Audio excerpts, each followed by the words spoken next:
So I do not know if the MAGA Civil War has legs, because if you look at the MAGA Civil War, what actually happened was quite simply this. First of all, the issue came up of H-1B visas, and of course, these allow highly skilled people from another country to come to America to do a job, and they get to remain in the country so long as they have that job. And it is, of course, very, very much highly abused by tech companies because they can force these people to work longer hours. And hey, if you disagree with that in any way, shape, or form, well, you know, no more job.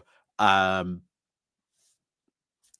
then, well, that's when ICE might come calling, So that's how they sort of use and abuse some of these people, and that's why Elon likes these things, because SpaceX uses them all the time. Tesla uses these things all the time. Wouldn't surprise me if um, Twitter has had a massive increase in using these since Elon Musk took over. Would not surprise me in the least. But of course, as you know, all this blew up, and you had the MAGA nativists, America First people going, how could you do this? We need to sort of cancel these things. And bear in mind, Donald Trump in 2016 and 2020, his plan was to get rid of these things. He was going to get rid of them. And then, of course, when this all blows up, there's whole arguments between these two sides, between sort of the Elon side and, of course, these MAGA nativists, led now by, you'll see in the moment, or at least one of them. Of course, the prominent figures on that side is, of course, Steve Bannon, which we'll be getting into his comments in a moment. But what then happened was that the decider in this, the decider of who would win this civil war, was going to be, what did Donald Trump say? Now, they were hoping, of course, Donald Trump would side with them, because after all, he did in 2016 and he did in 2020. However, not this time. He bent the knee to Elon. He bent the knee to Elon. And what's going to be really shocking you here is you're going to hear a lot of stuff coming from the mouth of Steve Bannon, which we on the left have been saying for quite a long time, that people like Elon Musk can use their money to influence politics and gain an massively amount of power.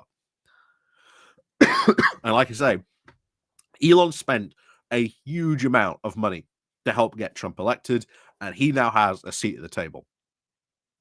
And he is now threatening to do the same, potentially in Europe as well.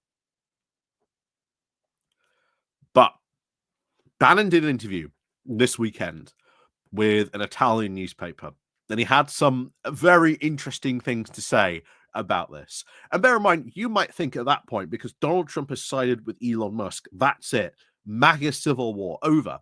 Oh no, Steve Bannon is trying to, right now, to try and, in his words, oust Elon Musk, that he will just be in the White House an ordinary person, that he will not be allowed any special privilege or access. Which, bear in mind, what would have happened, of course, if Elon had come out against H-1B visas, Steve Bannon would have no problem, giving Elon Musk special privilege and access to the White House, which, bear in mind, does contradict what he says about reining in people like Musk with using their power and influence this way. But then again, it's Steve Bannon. I think we should expect this. So I think for the very first time ever, because this is one of the few places where I think this got actually reported, we are going to go to Breitbart. I know, but there you go. So over we go to Breitbart. But before we do, like I say, please do click on the Patreon page, the Buy Me Coffee link, where you can all buy me coffee, the YouTube thank you button, and of course, as always, there's the Pony Club down below. So why are we going to Breitbart? Well, hey, if there is going to be a MAGA civil war, a full-blown MAGA civil war, Breitbart is the place where this is going to be fought. Breitbart is going to be the place where it all kicks off, where you see this full on display. And like I say, Bannon had an interview with someone from Italy recently, and he said these comments. I think it's very, very well worth saying this. So he had this to say about Elon. He said, "I will have Elon Musk run out of here by inauguration day." Well, you've got a week to do that, Bannon. I don't. Something tells me Bannon ain't going to be running out Elon Musk by the end of the week. He said he will not have a blue pass to the White House. He will not have full access to the White House. He will be like any other person. Well, we'll see what happens. Like I say, Trump has already bent the knee to Elon. The Civil War is effectively over. This is just like a resistance guerrilla movement. I don't think it's going to succeed. But hey, I have high hopes. I have high hopes. When you see these two people fighting each other, hey, it's all good, because when two, bad people fight, the real victors are you and I when we watch these people fight, because as you can see, it's about to get really dumb. So he continues. He said he's a truly evil guy, a very bad guy. I will make it my personal thing to take this guy down, Bannon said. Wow. That will be interesting. That'll be very interesting. Because he put money in, I was prepared to tolerate it. I am not prepared to tolerate it anymore. Don't think you have a say in that, because Trump's already come down and sided with Elon on that. He continued to say, the thing is, with these H-1B visas, it is about the entire immigration system is now gamed, of course, by the tech overlords. They use it to their advantage, and people are furious. He said 76% of engineers working in Silicon Valley are non-Americans. No blacks, no Hispanics have any access to the have any of these jobs or any access to these jobs.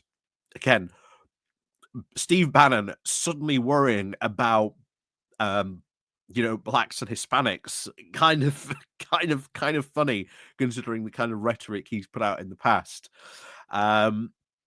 But he continues, Peter Thiel, David Sachs, Elon Musk are all white South Africans. He should go back to South Africa. Why do we have South Africans, the most racist people on the earth, white South Africans, and then have them making any comment at all what goes on in the United States? Bannon should probably make the connection, is that Peter Thiel, David Sachs, Elon Musk are all multi-billionaires, and they have that power and have that influence because they have the money, which gives them the power. As they say, money talks. So he continued. He said, we've been, of course, fighting this for 10 years. We are going to expose the entire corruption of the American system, or of how money controls everything, and hopefully will inspire you in Italy to wake up.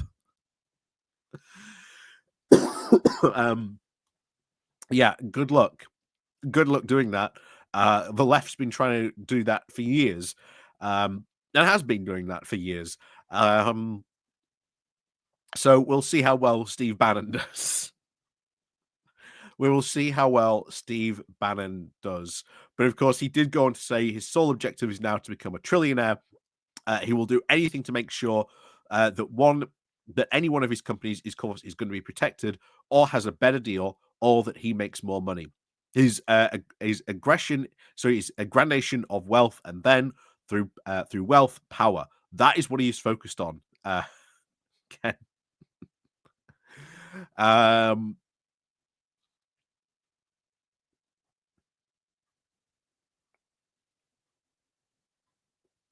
Yeah.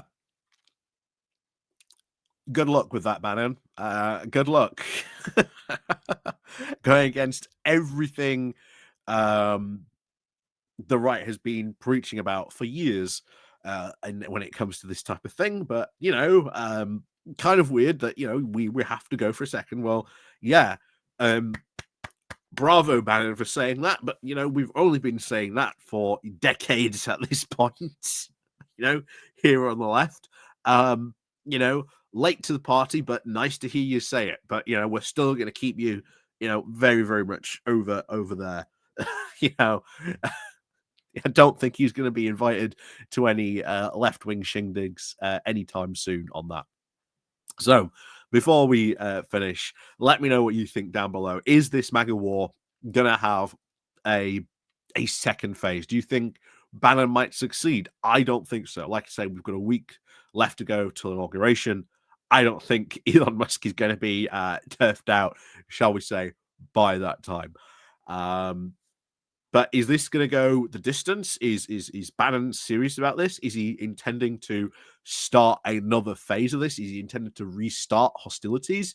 Can he restart hostilities? Does he have the power, of course, to restart these hostilities? And then what does this, of course, mean for Trump when he once again decides to side with Elon? Would Bannon even dare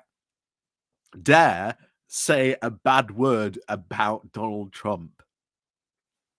Who knows? It could all get very, very interesting indeed if this does decide to go the distance. So, as always, thank you very much for watching. And of course, as always, we'll see you all next time.